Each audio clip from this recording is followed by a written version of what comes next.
Caldwell இல்லைன்னாலோ இல்லை Lord Macaulay இல்லைன்னாலோ இங்க நாடே இல்லை, நமக்கு எங்களுக்கு எஜுகேஷனே இல்லைன்னு சொல்றதுக்காக இது இது ஒரு ஏற்பாடு. முதல்ல அவங்க பேசின தப்பு என்னன்னா, பிரம்மாவினால படைக்கப்பட்டதுனால பிராமணர்கள் இல்லை, நம்ம எல்லாருமே பிரம்மாவினால படைக்கப்பட்டவர்கள் தான். கல்வி அமைப்பு, இந்த secular frame work, media, Tamil cinema, இதெல்லாம் சொல்லி சொல்லி திரும்ப திரும்ப பாப்பான்னா ஏதோ தப்புன்ற மாதிரி ஆயிடுறது. ஆக்சுவலா தப்பு கிடையாது. இந்த பிராமணர்களுக்கு அவர்களை தமிழ்ல இருபிறப்பாளர்கள்னு சொல்லுவாங்க. பார்ப்பனன்னா என்னன்னா பார்ப்பு கூட்டல் அனன். பார்ப்புன்னா என்னன்னா, பார்ப்புன்னா பறவை. We want to create a class of Indians who are Indians by skin and color, but English in their tastes. No.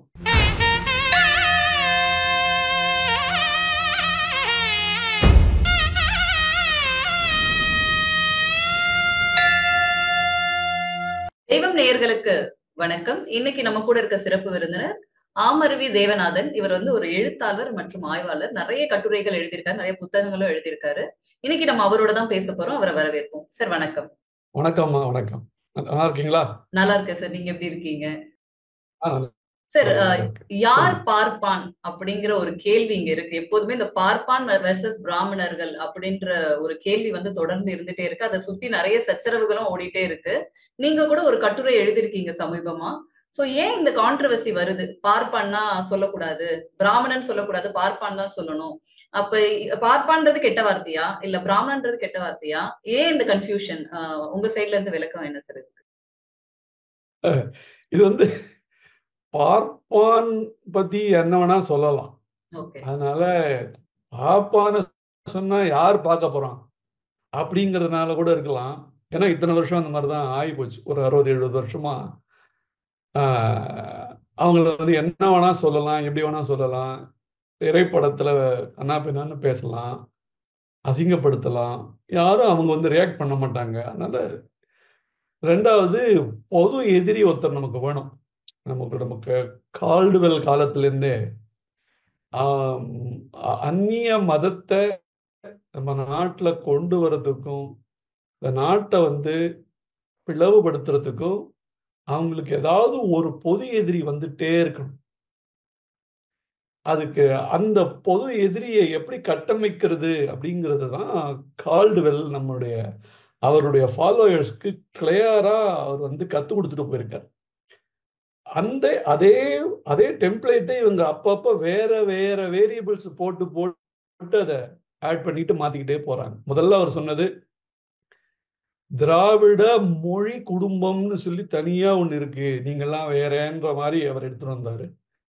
அதுக்கப்புறம் வெள்ளைக்காரர்களுடைய ஆட்சி, அவர்களுக்கு ஆஸ் யூஷுவல் பெரித்தாளும் சூழ்ச்சி அவங்கள்ட்ட இருந்தது. ஏன்னா அவங்களுக்கு எத்தனை பெரிய நாட்டை அவங்க கீழே வைக்கணும்னா இங்க இருக்கிறவங்க ஒண்ணு சேர்ந்துடக்கூடாது, அதுக்காக என்னையாவது பண்ணி பார்க்கலாம்னு சொல்லி எந்தெந்த வகையில முடியுமோ மக்களை பிரிச்சு பார்க்கணும் அப்படின்னு சொன்னான். அதுக்காகத்தான் பிராமின் நான் பிராமின்கிற ஒரு பெரிய வேறுபாடையே அவன் உருவாக்கி அதற்கான இயக்கங்கள் நம்ம ஊர்ல ஏற்படுற மாதிரி எல்லாம் அவன் பண்ணினா. இது நம்மளுடைய தமிழ்நாட்டை பொறுத்த வரைக்கும் இந்திய அளவிலையும் அவன் என்ன பண்ணா, இந்த மாதிரி அடிமை பிற்படுத்தப்பட்டவர்கள், மிகவும் தாழ்த்தப்பட்டவர்கள் அப்படி இப்படின்னு சொல்லி அவர்கள் தாழ்த்தப்பட்டவர்களாக இருந்தார்கள்ங்கிறதுலாம் உண்மை, அவர்கள் முன்னேறணுங்கிறது உண்மை.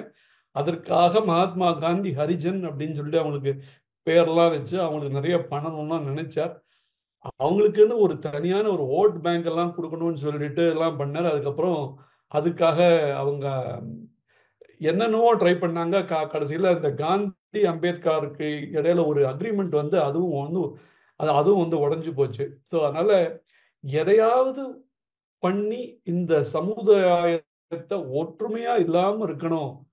இவங்க at any cost they should not unite அப்படிங்கிறதுக்காக அவங்க போட்ட விதை இன்னி வரைக்கும் அது வளர்ந்து பல பெரிய அளவுல போய் இன்னைக்கு அது தன்னுடைய பரிணாமத்தை பல்வேறு இடங்கள்ல அது உட்கார்ந்துருக்கு.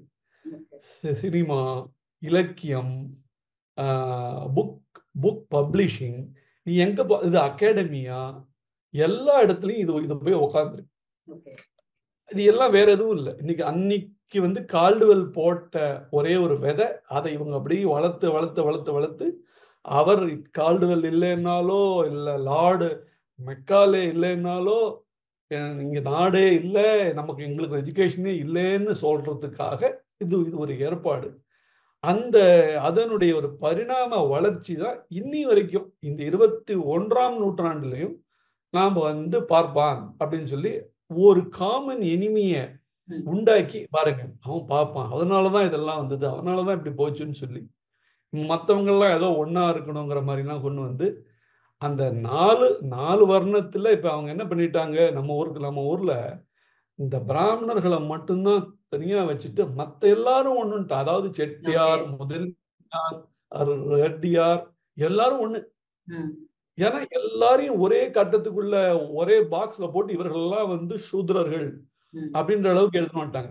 அதனாலதான் இப்ப குவைட் ரீசென்ட்லி ஆமா, இப்ப இந்த ஒரு கொஸ்டின் இருக்கு எனக்கு. இப்போ ரீசெண்டா பாத்தீங்கன்னா திராவிட கழகத்துல இருந்து மதிவதனி சொல்றாங்க, அவங்கள வந்து பிராமணர்கள்னு சொன்னா நாங்க சூத்திரர்கள் அப்படி, நீங்க பிரம்மன் வழியில இருந்து வந்தவங்க, நாங்க வந்து சூத்திரர்கள் அப்படின்னு டிக்ளேர் பண்ற மாதிரி.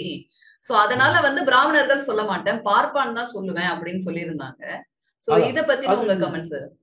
ஆமா, அதுதான் சொல்றேன். அதுதான், அதாவது நீங்க வந்து இடதுசாரி இயக்கத்துல இருந்தாலோ இல்ல இந்த மாதிரி இந்த தீகா மாதிரியான தேச விரோத இயக்கங்கள்ல இருந்தாலோ நீங்க எதை வேணா சொல்லலாம், அதுக்கு எந்த ஒரு பேசிஸும் இருக்க வேண்டாம். ஏன்னா அவங்க சொன்னாலே அது உண்மை அப்படிங்கிற ஒரு இமேஜையும் அவங்க வந்து உருவாக்கி வச்சிருந்தாங்க. ஃபார் எக்ஸாம்பிள், யாரோ ஒருத்தருக்கு ஏதோ ஒரு அவார்டு கிடைச்சதுன்னு கூட அவங்க, நாங்க ஸ்கூல் படிக்கிற காலத்துல இருந்தே இருந்தது, இவர்களுக்கு இந்த அவார்டு கொடுத்தாங்க, இன்னாருக்கு கடைசியில் பார்த்தா அந்த மாதிரி ஒரு அவார்டே கிடையாது. அந்த மாதிரி ஒரு அவார்டு யாருக்கும் அவங்க இஷ்யூ பண்றதும் கிடையாது, இது வரைக்கும் பண்ணதும் கிடையாது. ஆனா இன்னைக்கு வந்து அதை பத்தி இத்தனை பெரிய சைஸ்ல புக்ஸ் எல்லாம் இருக்கு, இந்த அவார்டை கொடுத்த மாதிரியும் அவங்க அதை ஃபாலோ பண்ணிட்டு இருக்கிற மாதிரியும். கடைசியில் இல்லவே இல்லை, அந்த மாதிரி தான் இது. ஆனா அந்த இயக்கங்கள் இருந்தா என்ன வேணா சொல்லலாம், nobody will ask you anything. கொஞ்ச நாளைக்கு முன்னாடி வரைக்கும் என்ன சொல்லியிருந்தாங்க, அண்ணா அன்றே சொன்னார் அப்படின்னு சொல்லிட்டு எதை வேணா சொல்லலாம். ஆனா இப்போ அது வந்து பண்ண முடியாது. ஏன்னா இப்ப நமக்கு இன்டர்நெட் இருக்கு, easy access to any data இருக்கு, நம்ம டக்கு டக்குன்னு எடுத்துட முடியும். அண்ணா அப்படிதான் சொன்னாரா, இன்னொருத்தர் அப்படிதான் சொன்னாராங்கிறது நம்ம போய் எடுத்து பார்த்துட முடியும். அது அந்த மாதிரி எத்தனையோ பொய் சொன்னதுல இது ஒரு மகா பேத்தல். ஏன் பேத்தல் அப்படிங்கறத நான் உங்களுக்கு சொல்றேன். அதாவது அந்த அம்மா என்ன சொல்லிருக்காங்கன்னா, பிராமணன்னா பிரம்மாவினால படைக்கப்பட்டவன்னு ஆயிடுறது, அப்படின்னா நாங்கள்லாம் வந்து சூத்ரர்கள்னு ஆயிடுறது. அதாவது மற்ற எல்லாரும் இங்கதான் வந்து உங்களுக்கு அந்த கால்டுவெல்லுடைய விதையினுடைய வித்து. அவனை தானே சொன்னா, அதே ஆங்கிலேயர்கள் அதே வழியில என்ன சொல்றான், இவர்கள் பிராமணர்கள், நம்ம எல்லாரும் வேற, அவன் மட்டும் வேற அப்படின்னு சொல்லி எடுத்துட்டு வரான். முதல்ல அவங்க பேசின தப்பு என்னன்னா, பிரம்மாவினால படைக்கப்பட்டதுனால பிராமணர்கள் இல்லை, நம்ம எல்லாருமே பிரம்மாவினால படைக்கப்பட்டவர்கள் தான், ஆடு மாடுல இருந்து எல்லாரும். ரைட்டா? அதுதான் நம்மளுடைய பாரத ஞான மரபுல அது ஒரு நம்பிக்கை. ஆக 4 வர்ணத்தையும் அவர்தான், பெருமாள் தான் படைச்சிருக்காரு. சாதுர் வர்ணியம் மயா சிருஷ்டம், 4ஐயும் நான் தான் படைச்சிருக்கேன்னு பகவத்கீதையில ஸ்ரீகிருஷ்ணர் சொல்ற. அதுக்கு வேற பல அர்த்தங்கள் இருக்கு, ஆனா எல்லாத்தையும் படைச்சது வருதான். ஆனா இந்த அம்மா என்ன சொல்லுது, பிராமணர்களை, அதாவது பிரம்மா படைத்ததனால இவர்கள் பிராமணர்கள், அதனால நான் உங்களை வந்து பிராமணன் ஒத்துண்டா நீங்க உங்களை வசதியான யாரோ ஒருத்த வந்து படைச்சுட்டான் அப்படின்னு ஆயிடுங்கிற. அது தப்பு. பிரம்ம உபதேசம் ஆனதால அவன் பிராமணன். பிரம்மத்தை நோக்கிய ஒரு பயணத்துல அவன் இருக்கிறதுனால அவனுக்கு பேரு பிராமணன். அந்தணன்கிறோம் இல்லையா? அந்தணன்கிறது என்ன? இப்போ நம்ம வேதாந்தம் சொல்றோம், அவரு பெரிய ஒரு வேதாந்திப்பா அப்படின்னு சொல்றோம் இல்லையா? வேதாந்தின வேதத்தினுடைய அந்தத்தை, அந்தம்னா முடிவு. ஆதினா ஆரம்பம், அந்தம்னா முடிவு. வேதத்தினுடைய அந்தத்தை அறிந்தவர் அவர். அதனால அவர் வேதாந்தி.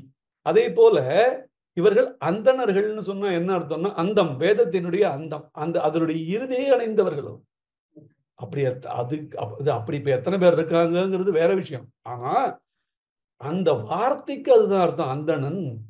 அந்த இடத்துல இந்த இடத்துல பிராமணன்னா என்ன அப்படின்னா, இவனுக்கு பிரம்ம உபதேசமா இருக்கு, இவன் பிரம்மத்தை அறிந்து கொள்ள வேண்டும்.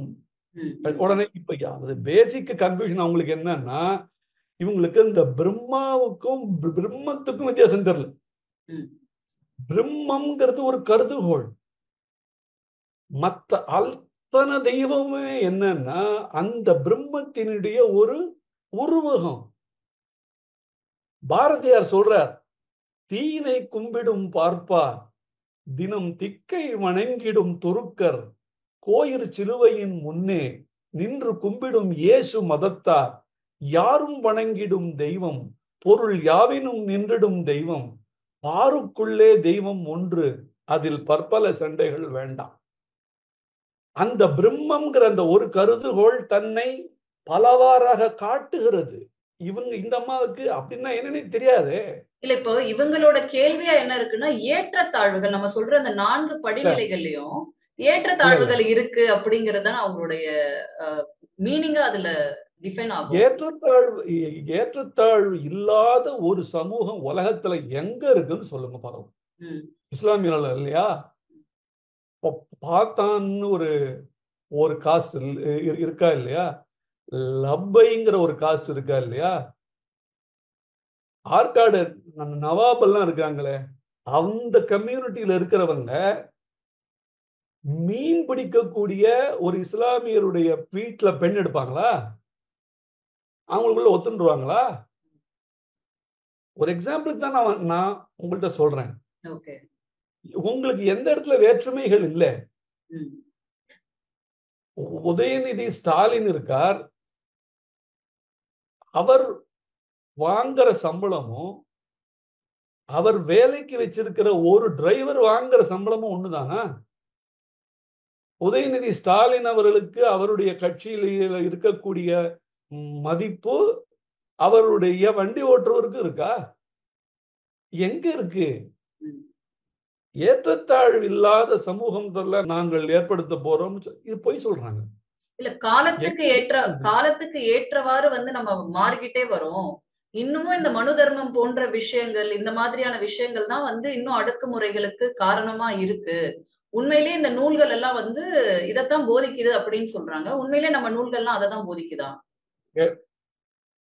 உண்மையிலேயே அந்த புத்தகங்கள்ல என்ன இருக்குங்கிறத அவங்க போய் படிச்சு பார்க்கட்டும். ரொம்ப சிம்பிளா ஒரே ஒரு கேள்வி, இந்த மாதிரியாக பேசுபவர்கள்கிட்ட நான் ஒரே ஒரு கேள்வி கேட்கிறேன்.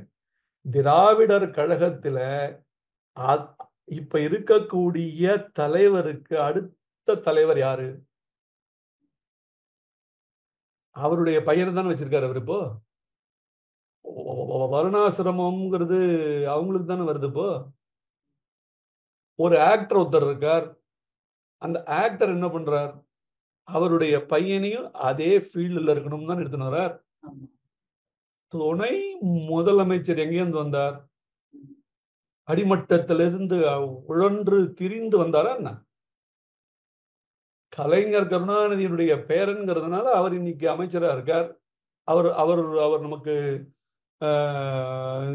நமக்கு இங்க எம்எல்ஏவா இருந்தார், டக்குன்னு அமைச்சரான, டக்குன்னு இப்ப சீஃப் மினிஸ்டருக்கு அடுத்த லெவல் வந்துட்டார். இன்னும் கூடிய சீக்கிரம் அவரே சீஃப் மினிஸ்டராகவும் ஆயிடுவார்.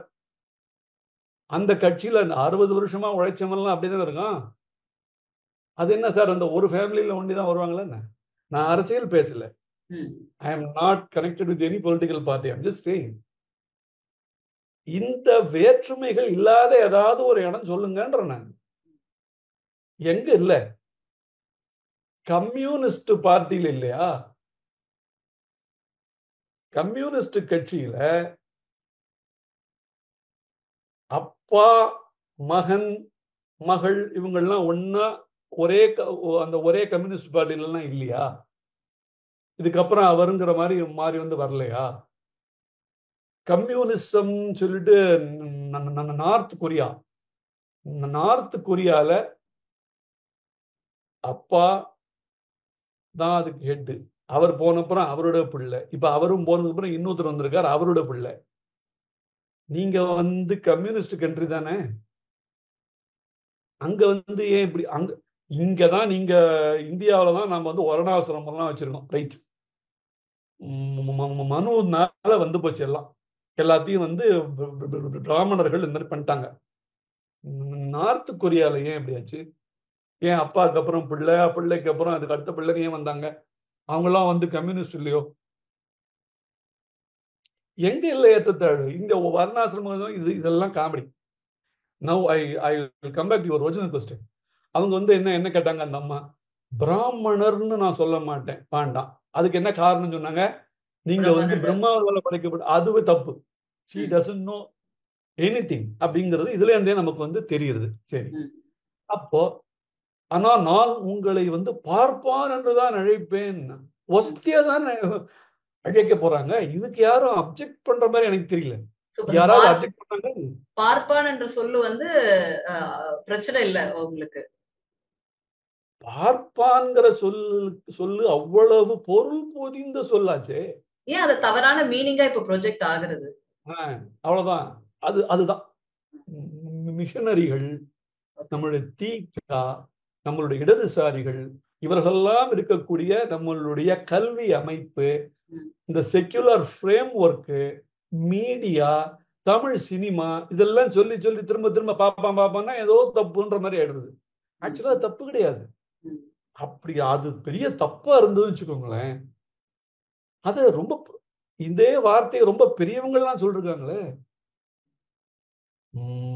மரப்பினும் ஒத்துக்கொள்ளல் ஆகும், பார்ப்பான் பிறப்பொழுக்கம் குன்ற கெடுங்கிறார். யார் சொல்றார்? வள்ளுவர் சொல்றார்.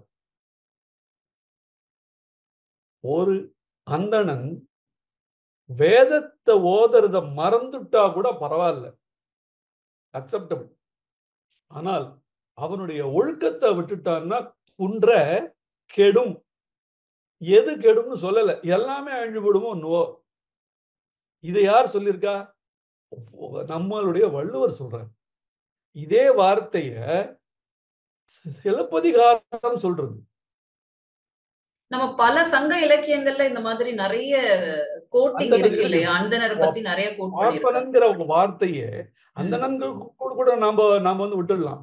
அறவாழி அந்தணன், இது அந்தணன் என்போன் அறவோன் மற்ற உயிருக்கும் செந்தன்மை பூண்டொழுகலான்னு. யார் எந்த உயிரிடத்திலையும் மற்ற உயிருக்கும், அந்தணன்னா யாருன்னா எந்த உயிர் மேலையும் எந்த கோபமும் படாமல் அன்பாக இருக்கக்கூடியவன் அந்தணன். அன்பு அப்படி இருக்கிறவன் தான் அந்தணன் என்று யார் சொல்றாங்க? வள்ளுவர் சொல்றார். ஈர்ஞ்சடை அந்தணன் அப்படின்னு சிவபெருமானுக்கு ஒரு பேரே இருக்கு, கலித்தொகையில வருது, ஈர்ஞ்சடை அந்தணன். அந்தணருக்குன்னு சொல்லிட்டு ஒரு சில, சரி இப்ப நாம வந்து அந்தணருக்கு எதுக்கு போறோம்? அந்தணர், பார்ப்பார், பிராமணர் இதெல்லாம் ஒண்ணுதான். இந்த பார்ப்பாருங்கிறத நம்மளுடைய சிலப்பதிகாரம் எப்படி என்ன சொல்றது அப்படின்னா, ஆவும் ஆனிரை பார்ப்பன மாக்களும் பெண்டிரும் பிணி உடையீரும். அதாவது கண்ணகி அக்னி தேவனுக்கு ஆணையிடறா, நீ இந்த ஊரை அழி அப்படிங்கிறா. என்ன சொல்றா? இன்னன்னார விட்டுடுங்கிறா, இவங்களை தவிர மற்றவங்களெல்லாம் அழிச்சுடுங்கிறா. அந்த இடத்துல அவ சொல்ற வார்த்தை பார்ப்பான், ஆவும் ஆனிரை பார்ப்பன மக்களும்.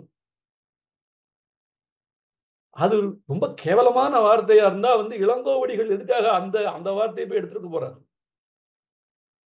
இல்லையா? அது விடுங்க.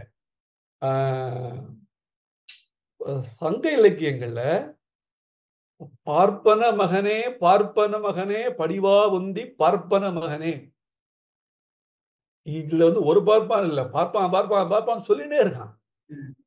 இவ்வளவு காமனா ஒருத்தர் சொல்லிட்டே இருக்கும்போது ஒரு பர்டிகுலர் வார்த்தை சொல்றான்னா அதுக்கு என்னங்க அர்த்தம்?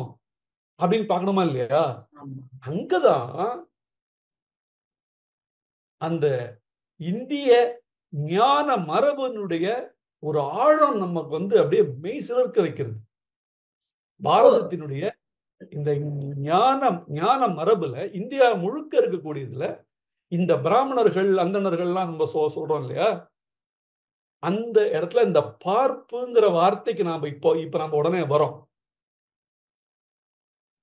இந்த பிராமணர்களுக்கு அவர்களை தமிழ்ல இரு பிறப்பாளர்கள்னு சொல்லுவாங்க. இரு பிறப்பாளர்கள். இதையே சமஸ்கிருதத்துல த்விஜன்னு சொல்றான். த்விஜன் இது இந்தியா முழுக்க இருக்கு. அது என்னங்க, அதுக்கும் இந்த பார்ப்பான்ங்கிறதுக்கு என்னங்க சம்பந்தம் அப்படின்னா, பார்ப்பனன்னா என்னன்னா பார்ப்பு கூட்டல் அனன். பார்ப்புன்னா என்னன்னா, பார்ப்புன்னா பறவை.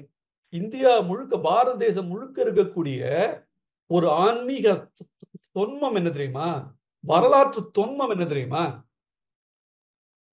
ஒரு பறவைக்கு 2 உயிர்கள் இருக்குன்னு அர்த்தம். அந்த மாதிரி ஒரு எண்ணம் இந்தியா முழுக்க இருக்கு. என்ன இப்படி சொல்றீங்க? முட்டைக்கு உள்ள இருக்கிற வரைக்கும் அதுக்கு ஒரு உயிர். முட்டையை உடைத்து கொண்டு இந்த முட்டை உடைந்த பிறகு வெளியே வருது இல்ல, அது இன்னொரு உயிர். ஆகையினால் இந்த பார்ப்பனன் என்பவன் பிராமணன் அந்தணன் பறவையை போன்றவன். அது சரி, இவனுக்கு எப்படி 2 உயிர் அப்படின்னா, உபநயனம் என்கிற அந்த பூணல் போடுறது இருக்கு இல்லையா, அதுக்கு முன்னாடி வரைக்கும் அவனுக்கு ஒரு உயிர். அந்த பூணல் போடுறதும் போது அந்த அஞ்ஞானம் என்கிற அந்த ஓடு அது உடைஞ்சி அவன் வெளியே வரான். அப்ப அவனுக்கு இன்னொரு உயிர் இருப்பதாக பாரதத்தினுடைய ஒரு தொன்மம், அப்படி ஒரு நம்பிக்கை, ஆழ்ந்த நம்பிக்கை. அது என்ன சொல்றது, இப்போ அவனுக்கு அப்ப அந்த பூணல் போடுறதுன்னு சொல்றதுக்கு பேரு பிரம்மோபதேசம் செய்வது, பிரம்மத்தை உபதேசம் செய்வது. இதுக்கும் இந்த பிரம்மாவுக்கும் சம்பந்தம் இல்லை.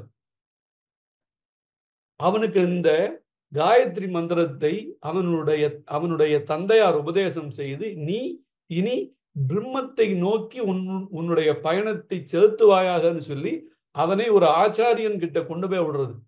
இதுதான். அதனால ஒரு பறவைக்கு எப்படி 2 பிறவிகள் இருக்கிறதாக பாரத தொன்மம் இருக்கோ, அதே போல அந்தணர்களுக்கு 2 பிறவி. அதனாலதான் இருபிறப்பாளர். இப்போ நீங்க சொல்ற மாதிரி அந்தணர்களோட வாழ்க்கையில பிராமணர்களோட வாழ்க்கை சேவை பண்ற வாழ்க்கையாதான் நிறைய இடத்துல முன்னாடி எல்லாம் சொல்லப்பட்டிருக்கு. இது மருகி ஒரு டாமினேஷன் அப்படிங்கிற ஒரு இடத்தை நோக்கி இது போகுது. ஏன்னா எல்லா பிரிவுகள்லயும் இவங்களே தலைமை பண்பாளர்களா இருக்காங்க. எந்த இதுல எடுத்தாலுமே அவங்கதான் ஹெட் ஆஃப் த டிபார்ட்மெண்டா இருக்காங்க. இது மற்றவர்களோட வாய்ப்பை தட்டி பறிச்சு இவங்க டாமினேட் பண்றாங்க. இது நிறைய பேருடைய குற்றச்சாட்டாவே சொல்லப்படுது. சோ இந்த டிரான்சிஷன்ன்றது எப்ப நடந்துச்சு? ஓகே, அதுக்கு நீங்க கேட்ட கேள்விக்குள்ள போறதுக்கு முன்னாடி ஒரே ஒரு, இந்த பிராமணனுக்கு இன்னொரு பேர் இருக்கு, அறுதொழிலும். அறுதொழிலோன்னு பேர். 6 தொழில் செய்யலாம், அவ்வளவுதான். இதையும் நம்மளுடைய வள்ளுவர் தான் சொல்றாரு. என்ன சொல்றாருன்னா, பயன் குன்றும் அறுதொழிலோர் நூல் மறப்பர் காவலன் காவான்.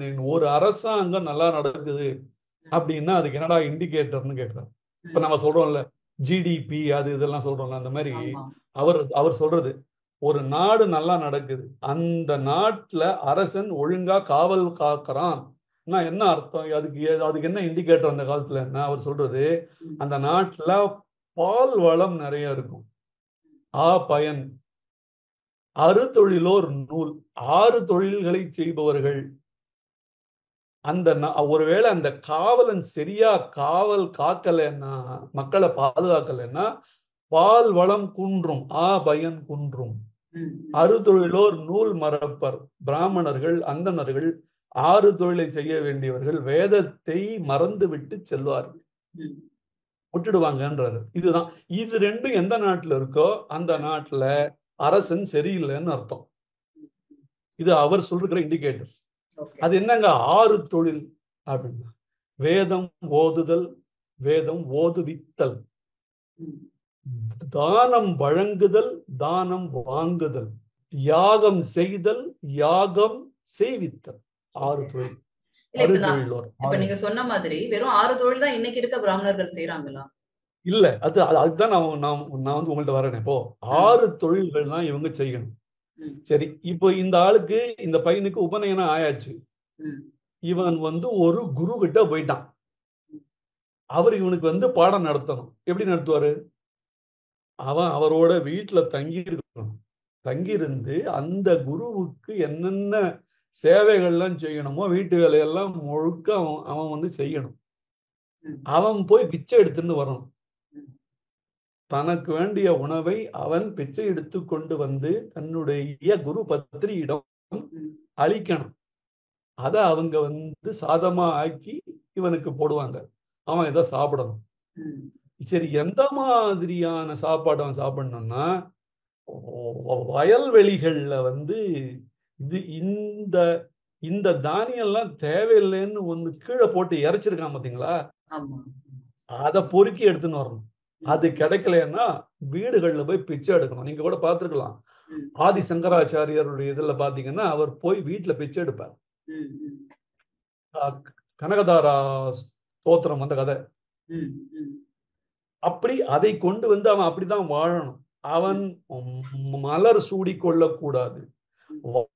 வாசனை திரவியங்களை போட்டு ஒரு கதை ஒண்ணு உண்டு. இவர் அனந்தராம தீட்சிதருடைய இதுல அவருடைய உபன்யாசத்துல சொல்லுவார். இந்த மாதிரி ஒரு அந்தன சிறுவனை கொண்டு போய் அவனுடைய குருகுலத்துல இருக்கார். அவன் வந்து 6 வருஷம் 7 வருஷம் அங்க உட்காந்து படிக்கிறான். ஒரு நாள் என்ன பண்றான், அந்த குரு பத்னி என்ன பண்றாங்க, அந்த பையனுக்கு சாதம் போட்டுட்டு ஏதோ இது போடுறாங்க. அவன் வாயில எடுத்து காய்ச்சி, அம்மா இதுல நீங்க வந்து உப்பு போடலையே அப்படிங்கிறான். அதை கேட்டுக்கொண்டே அந்த ஆச்சாரியன் வரார். அப்பா இங்க வா, உனக்கு உன்னுடைய கல்வி முடிபெற்றது, நீ இனிமே இல்லறத்துக்கு போக வேண்டியது. என்னன்னா, இவனுக்கு உணவினுடைய சுவை கூட தெரியாத அளவுக்கு தான் இவன் இருந்தால்தான், கடுமையான அந்த ஒரு பிரம்மச்சரிய விரதத்தை இவன் அனுஷ்டித்தால்தான் இவனுக்கு கல்வி வரும். இப்படி இவனுக்கு இவ்வளவு ஸ்ட்ரிக்டா எல்லாத்தையும் போட்டு வச்சிருக்காங்க.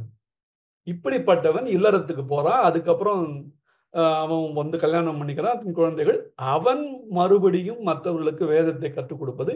வேதத்தை ஒன்றும் இல்லை, எல்லா கலைகளிலும் அவன் கற்றிருக்க வேண்டும். வில்லு ஓடுறதுல இருந்து, சண்டை போடுறதுல இருந்து, இந்த கார்பென்ட்ரியில இருந்து அவனுக்கு எல்லாமே தெரிஞ்சிருக்கணும். ஆனா இவன் வந்து செய்ய வேண்டியது இதைத்தான். அப்ப சரி, அதுக்கப்புறம் இவன் என்ன செய்வான்னா, இவன் தன்னிடம் வந்து சேரக்கூடியவர்களுக்கு இவன் பாடம் நடத்தணும். இதெல்லாத்தையும். குச்சேலருங்கிறவர் வந்து பிராமணர், கிருஷ்ணர் வந்து பிராமணர் கிடையாது. 2 பேரும் ஒரே குரு, சாந்திபனி முனிவர். சாந்திபனி முனிவர்கிட்ட போய் அவங்க 2 பேரும் பாடம் கேட்கறாங்க. பிராமணர்களுக்கு ஒண்டி பாடம் நடத்துறதா இருந்தால் கிருஷ்ணர் எப்படி போனார்? 3 வர்ணத்தாருக்கு உபநயனம் இருக்கு. பிராமணர், வைசியர், சத்திரியர் 3 பேருக்கும் உபநயனம் உண்டு.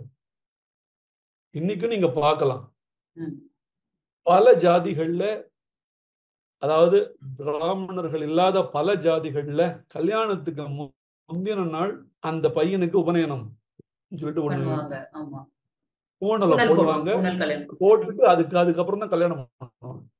அது என்ன அர்த்தம்? அவன் பிரம்மச்சரிய விரதத்துக்கு போறான், பிரம்மச்சரிய விரதத்துக்கு அப்புறம் கல்யாணம் பண்ணிக்கிறான் அர்த்தம்.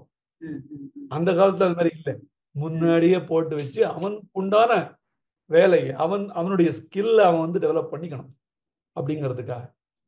இப்போ நீங்க பாத்தீங்கன்னா, இவன் வேதமும் படிக்கணும், இவன் மத்த கலைகளையும் இவன் வந்து படிச்சிருக்கணும், மத்தவங்களுக்கு பாடம் நடத்தணும். இவன் வேலையே இதுதான், அறிவுசால் வேலை மட்டும்தான் அவனுக்கு.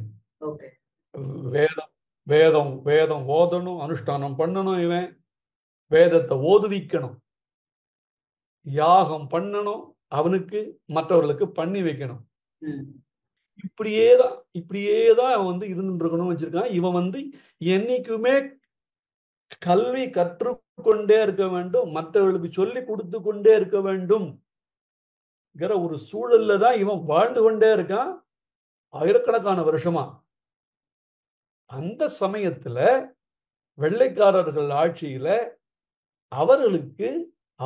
அவர்களிடத்துல வேலை செய்வதற்கு, அதாவது எழுதுறதுக்கு படிக்கிறதுக்கு ஆங்கிலத்தில் அனுபவம் உள்ளவர்களுக்கு தேவை.